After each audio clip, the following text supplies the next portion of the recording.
My name is Dr. Marcus Chin, and 3 months ago I thought I understood my family. I'm 34, a cardiothoracic surgeon at St. Mary's Hospital in Chicago, and until my father set fire to my medical diploma while screaming about wasted potential, I believed that success was something to be celebrated, not redistributed. The night that burning piece of paper curled into ash in their living room fireplace, I realized they'd never seen me at all. They'd only seen what they wanted me to be. Growing up, I learned early that being good wasn't enough. You had to be the right kind of successful. Sarah, 3 years younger, had always been the golden child. Where I was methodical and quiet, she was charismatic and ambitious. Where I spent high school volunteering at free clinics, she built the perfect college application with debate victories and student government positions. Marcus will be a doctor, Mom would tell relatives. But Sarah will be a surgeon. She has the personality for it. Even then, I knew something was wrong with that logic. Surgery wasn't about personality. It was about precision and the ability to make life-or-death decisions under pressure. But my parents had already decided who fit their vision of medical excellence. I got into Northwestern for pre-med. Sarah got into Harvard. The celebration was telling: champagne for Sarah's acceptance, a handshake for mine. When I graduated summa cum laude and Sarah graduated with honors, they framed her diploma first. Medical school continued the pattern. I went to University of Chicago, throwing myself into every rotation, spending nights mastering surgical techniques. Sarah went to Johns Hopkins and made the social scene as important as her studies. Her Instagram posts from networking events got more family comments than my research publications. Networking is part of medicine, Mom explained. She understands the business side better than you do. The business side. As if saving lives was about cocktail conversations rather than steady hands and years of training. But I kept my head down, finished my residency in record time, and landed a position at one of Chicago's most prestigious hospitals. Sarah finished family medicine and immediately started talking about opening her own practice. That's when the requests began. Marcus, Dad said during a family dinner, Sarah's been thinking about specializing in cardiology. Maybe you could help her get into your program. I explained that cardiothoracic surgery required years of additional training. Sarah would need to complete an entirely different residency track. Dad waved this away like I was being deliberately difficult. You have connections now. Surely someone owes you a favor. Every family gathering included new suggestions for how I could help Sarah's career. Eventually, the requests became more direct. Your practice is doing well, Mom observed. Sarah could really benefit from an established patient base. We think it would be generous if you brought Sarah in as a partner. Eventually, she could take over. Take over. As if my decade of surgical training was just a placeholder until Sarah was ready to step in. I tried to explain that cardiac surgery and family medicine were completely different specializations. Medicine is medicine, Dad said dismissively. She'll learn. Besides, she has better business instincts than you do. The pressure intensified over the summer. They'd show up at the hospital unannounced, expecting tours and introductions. They'd mention my work to friends while emphasizing how Sarah would soon be joining the practice. We're not asking you to give up medicine, Mom explained. We're asking you to share it. Family is supposed to support each other. Support. I'd been supporting them for years, paying for Dad's failed business ventures, covering Sarah's student loans, funding family vacations I was too busy to attend. But when I needed support, their concern was always about how my success could benefit Sarah. The breaking point came 3 months ago. I'd just been offered the position of Chief of Cardiothoracic Surgery at St. Mary's, the youngest doctor in the hospital's history to receive such an appointment. I called my parents immediately, expecting pride. Instead, Dad's first response was, "That's perfect timing. Sarah can come in as your associate." I tried again to explain that Sarah wasn't qualified for cardiac surgery. "You're being selfish," Mom said sharply.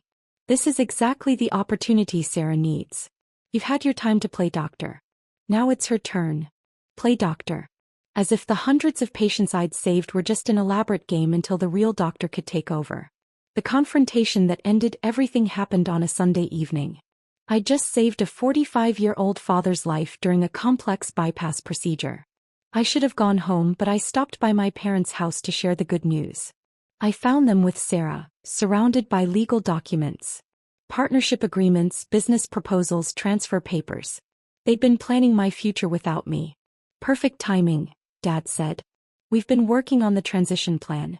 Sarah's lawyer drew up everything. You just need to sign. I picked up the papers, scanning the legal language. A complete transfer of my practice, my patient list, my hospital partnerships. According to these documents, Sarah would become the primary physician, and I would remain as a junior associate under her supervision. This is insane, I said. Sarah can't perform cardiac surgery. She's never even assisted on a heart procedure. She'll learn, Mom said dismissively. You can teach her. Eventually she won't need you at all. Eventually she won't need you at all. The casual cruelty hit me like a physical blow. I won't sign this, I said quietly. Dad's face flushed red with rage. He stood up so fast his chair tipped backward. Ungrateful, he spat. After everything we've done for you, this is how you repay us? What exactly have you done for me? I asked, surprising myself with how calm I sounded. We raised you. We supported your education. We believed in you when no one else would. Believed in me as a stepping stone to Sarah's success. Believed in me as a means to an end. I'm not signing, I repeated. That's when Dad exploded. He stormed over to the mantelpiece where my medical school diploma hung and ripped it from the wall, glass cracking as the frame hit the floor. Medicine is wasted on you, he screamed, pulling a lighter from his pocket. Sarah needs this more than you. I watched, frozen, as he flicked the lighter and held the flame to my diploma. The paper caught immediately, years of study and sacrifice curling into ash. The embossed seal of the University of Chicago Medical School darkened and disappeared. There, he said, dropping the burning remains into the fireplace. Now maybe you'll understand what's important. I stared at the flames, consuming the physical proof of one of my greatest achievements. I should have been devastated. Instead, I felt something unexpected. Relief. Okay, I said quietly. The simple word seemed to deflate Dad's rage. He'd expected a fight, screaming, maybe violence. Instead, I picked up my keys and headed for the door. Where are you going? Sarah called. We're not done talking about this. I paused at the doorway. Yes, I said. We are. I drove home through empty streets, my mind strangely clear. The diploma burning in their fireplace was just paper. The real proof of my medical training was in my hands, my knowledge, my experience. But they'd made one crucial mistake. They'd assumed I was just an employee at St. Mary's, that my practice was something they could transfer like a business license. They'd never understood the true nature of what I'd built. Monday morning, I walked into the offices of my attorney, Jennifer Hartley, with a folder thick enough to choke a horse. You're sure about this? She asked. Completely sure. Jennifer opened the folder and began laying out documents across her conference table. Contracts, agreements, intellectual property filings, patent applications, licensing deals. The true scope of what I'd built over 8 years. Your parents have no idea, do they? Jennifer asked. None. What my family had never understood was that I wasn't just a surgeon at St. Mary's.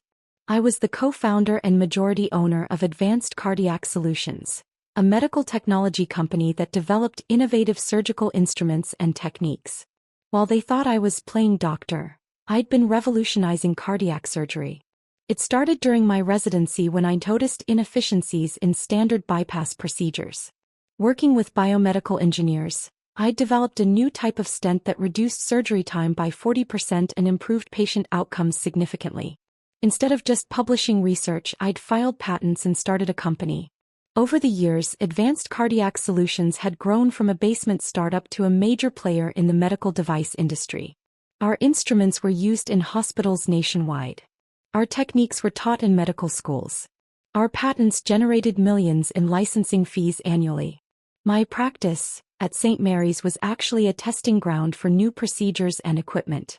The hospital paid substantial licensing fees to use our technology, and I maintained a position on their board of directors. The board meeting is at 10, Jennifer reminded me. At exactly 10 a.m., I stood before the St. Mary's Hospital Board of Directors for our quarterly Advanced Cardiac Solutions report. Ladies and gentlemen, I began, I'm pleased to report that ACIUS has exceeded all projections. Our devices are now used in over 400 hospitals nationwide, and our latest innovation is ready for final testing phases. I clicked to the next slide, showing revenue projections that made board members lean forward. The expanded partnership proposal would establish St. Mary's as our primary research facility, bringing an estimated additional $15 million in annual licensing fees. As I continued explaining our revolutionary new device, I heard commotion outside. Through the glass walls, I could see my parents and Sarah in the hallway, arguing with security. "Excuse me," I said to the board. "I believe there may be some family members trying to reach me. Would it be possible to invite them in?" Within minutes, my parents and Sarah were escorted into the boardroom, their confidence wavering as they took in the formal setting, the presentation screen, the dozen hospital executives staring at them. "Mom, Dad, Sarah," I said pleasantly. "Perfect timing. I was just telling the board about the future of advanced cardiac solutions." Dad stepped forward, trying to regain control. "We need to speak with you privately. There's been a misunderstanding about..." "About what?"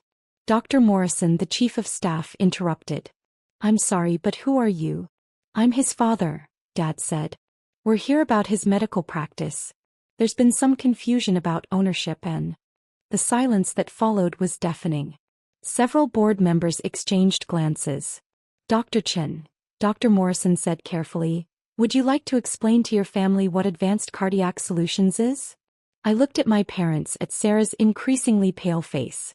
"Advanced Cardiac Solutions is the medical technology company I founded 8 years ago," I said calmly. "We develop innovative cardiac surgical devices. I'm the majority owner, chief medical officer and primary patent holder. St. Mary's licenses our technology and provides research facilities." Sarah's mouth opened and closed like a fish gasping for air. "But, your practice..." "I don't have a practice in the traditional sense," I continued. "I'm a surgeon, an inventor, and a business owner. The work I do here generates millions in revenue for both the hospital and my company." Mom finally found her voice. "Why didn't you tell us?" "Because you never asked," I said simply. "You only cared about what Sarah could take from it." Dr. Morrison decided to help clarify the situation. "Dr. Chen," she said formally, "for the record, would it be possible for someone else to simply take over your position?" I pretended to consider seriously. "Well, they would need to complete medical school, a surgical residency, a cardiothoracic fellowship, and several years of specialized training. They would also need to demonstrate proficiency in biomedical engineering, hold multiple patents, and have experience running a multi-million-dollar medical technology company." "And how long would that typically take?" "Conservatively, 15 to 20 years. Assuming they had the aptitude." Sarah made a small choked sound. Dad's face had gone from red to sickly gray. Mom was staring at me like she'd never seen me before. "Dr. Chin is irreplaceable," Dr. Morrison replied firmly. "His innovations have revolutionized cardiac surgery. His partnership with this hospital has elevated our cardiac program to national prominence." The words hung in the air. Irreplaceable.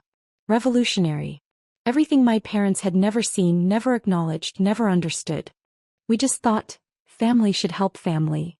Dad made one last desperate attempt. "Family should help family," I agreed. "That's why I've paid for your business ventures, covered Sarah's loans, and funded family vacations for 8 years. But when you decided to burn my diploma and demand I hand over my life's work to someone unqualified, you made it clear that you don't see me as family, you see me as a resource to be exploited." Dr. Morrison cleared her throat diplomatically. "Perhaps this family discussion should continue privately?" "Of course," I said. "The meeting will conclude in about an hour. You're welcome to wait in the lobby."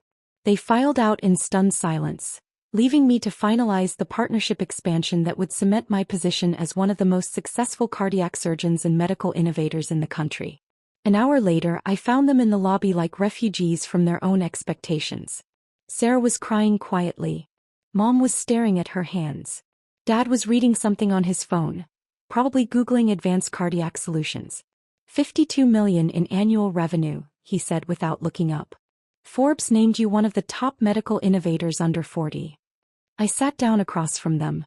"I never told you because you never asked. Every conversation about my career has been about how I could help Sarah. Not once did you express curiosity about my actual work or achievements." Sarah finally spoke. "I didn't know. I thought you were just... I didn't realize." You didn't realize because you didn't want to know. It was easier to see me as lucky or simply in your way. Mom reached toward me, then pulled her hand back. We're proud of you. We've always been proud. No, I said gently. You've been proud of the idea of me. But you've never been proud of who I actually am. If you had been, you wouldn't have tried to give it all to Sarah. Dad looked at me directly for the first time. What happens now? Now you go home and think about what you really want from your children, I said, standing up. Because if what you want is success and contribution to the world, you already have that. But if what you want is control and the right to redistribute your children's accomplishments, then you'll need to look elsewhere. 3 weeks later, I received a formal letter from Sarah. She was starting over, building her own family practice, working with underserved communities. She apologized for the years of competition, for treating my success as her failure. The letter was honest, painful, and probably necessary. My parents never apologized. They occasionally sent updates through extended family, always including subtle suggestions that I should reach out. That family was important. But working things out would require them to acknowledge what they'd tried to take from me. 6 months after my diploma burned in their fireplace, Advanced Cardiac Solutions won the National Medical Innovation Award. As I stood on that stage holding an award representing 8 years of innovation and thousands of lives saved, I thought about the diploma burning in their fireplace. They'd thought they were destroying my credentials, forcing me to choose between my achievements and their approval. Instead, they'd freed me from the need for their validation. They'd shown me the difference between family that supports you and family that consumes you. The award sits on my desk now, next to photos of surgical teams and patients who've returned to full, healthy lives. My parents have never seen it, never asked about it. But that's okay. I don't need them to see it. I know what I've built, what I've achieved, and what I'm capable of creating in the future. Sometimes, the greatest gift your family can give you is showing you exactly who they are so you can decide exactly who you want to be. Medicine wasn't wasted on me. It was fulfilled through me. And no one, not even family, will ever take that away again.